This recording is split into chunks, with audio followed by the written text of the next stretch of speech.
카멀라 해리스 부통령 이야기가 들어와 있는데요. 지금 이제 보시는 사진처럼 지금 카멀라 해리스가 딱 보이시기에 기내처럼 보이십니까? 이게 지금 에어포스 2, 그러니까 부통령 전용기 안의 모습이고요.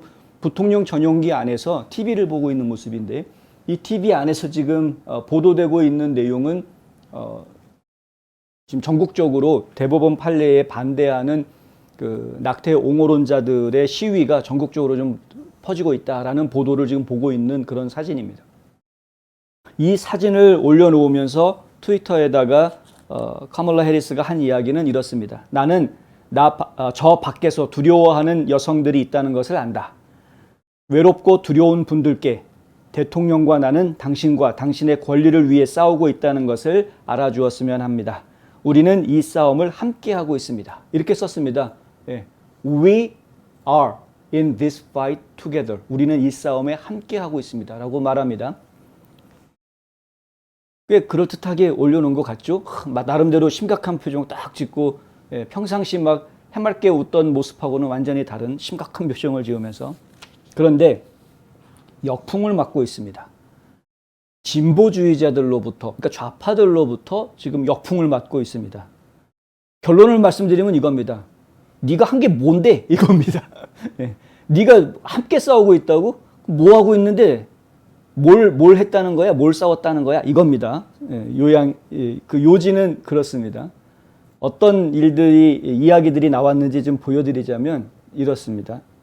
일단 그 진보 성향의 데일리 코스라는 곳의 일간지에서 정치 담당 기자를 맡고 있는 조안 맥하터라는 사람이 트위터에 쓴 글이 바로 이겁니다. 모든 것으로부터 36,000피트 위에서 전용기 안에서 TV를 보고 있는데 메시지는 우리는 함께 이 일을 하고 있다.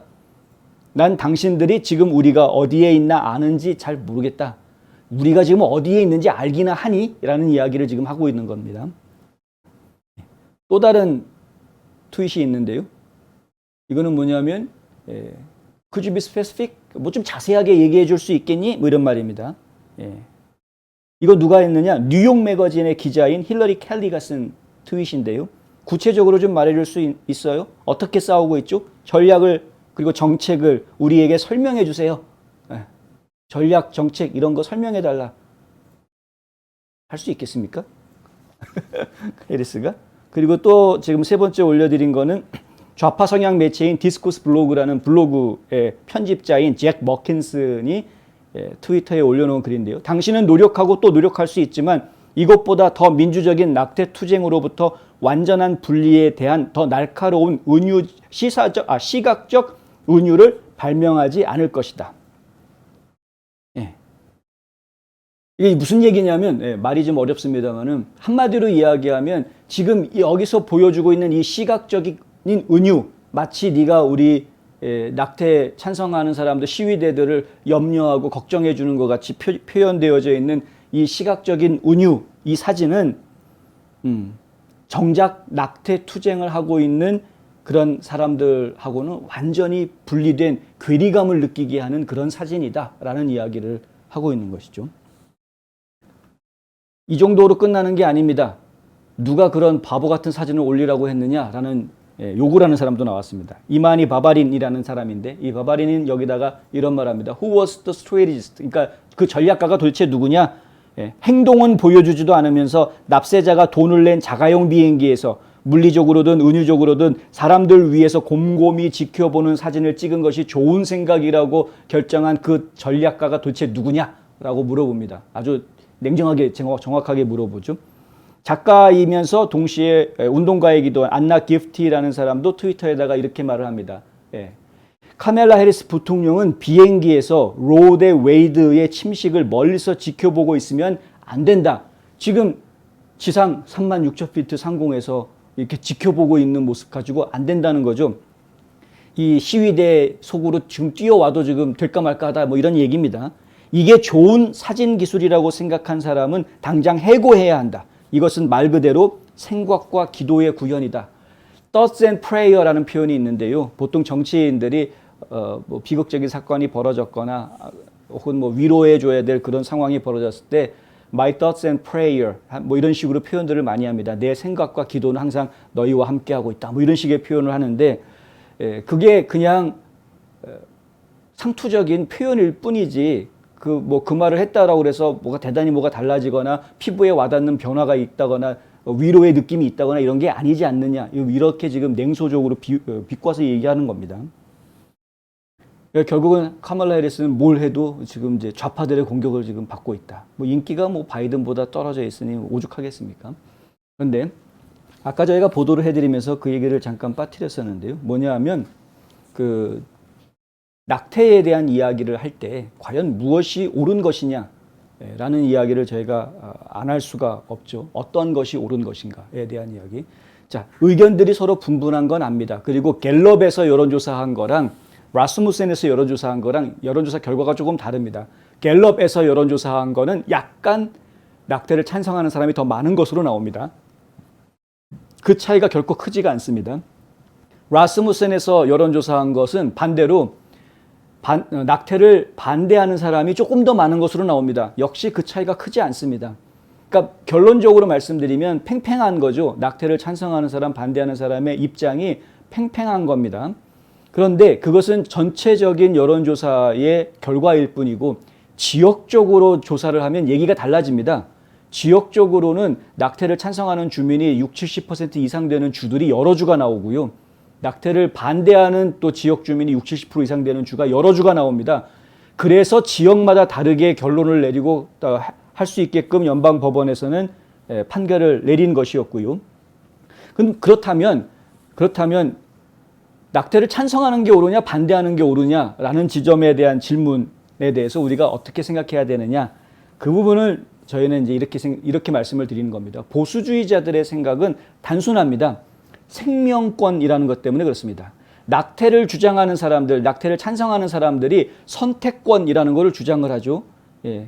내 몸이니까 내 선택이다 이거죠. Her body, her choice 이런 슬로건들을 막 내놓지 않습니까? 내 몸이니까 내가 선택하겠다라고 이야기하고 있습니다. 그런데 보수주의자들은 그렇게 이야기하지 않죠. 더 이상 그건 네 몸이 아니다. 네 몸 안에 있는 그 아이는, 태아는 독립된 생명체다라고 이야기하고 있는 겁니다. 그거는 그냥 네 몸의 한 장기가 아니다. 그건 생명체다. 한 인격이다라는 겁니다. 생명권은 인권의 가장 밑바닥에 있는, 인권에도 서열이 있을 수가 있죠.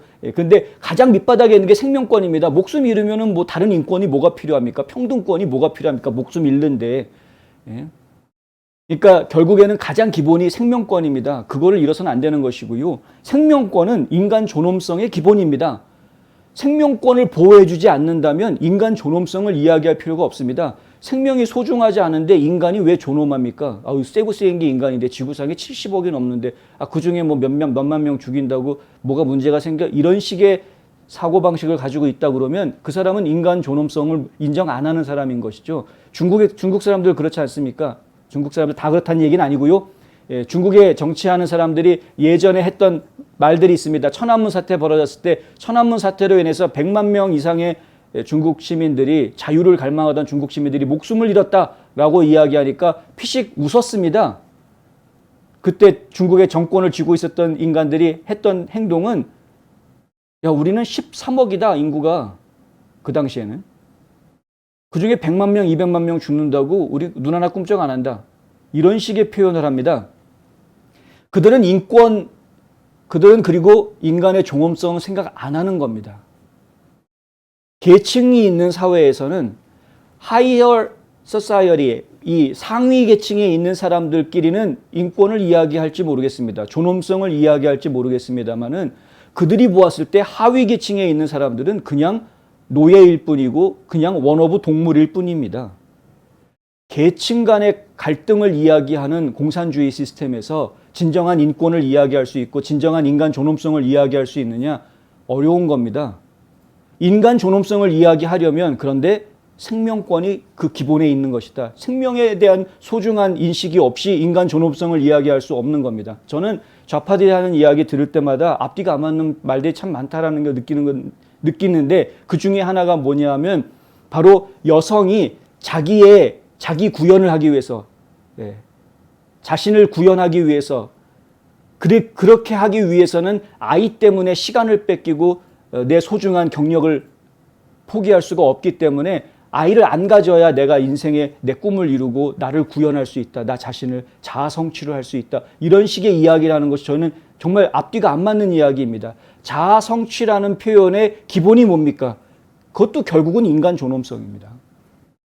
그러니까 결국은 인간이 존엄한 존재이고 개별적으로 가치 있는 존재이기 때문에 나의 가치를 실현함으로써 전 세계를 다 이롭게 할 수 있는 이러한 것인데, 그런데 그 기본이 생명이라는 것을 왜 빠뜨리고 나가냐. 나사 빠진 수레바퀴가 얼마나 오래 굴러가겠습니까?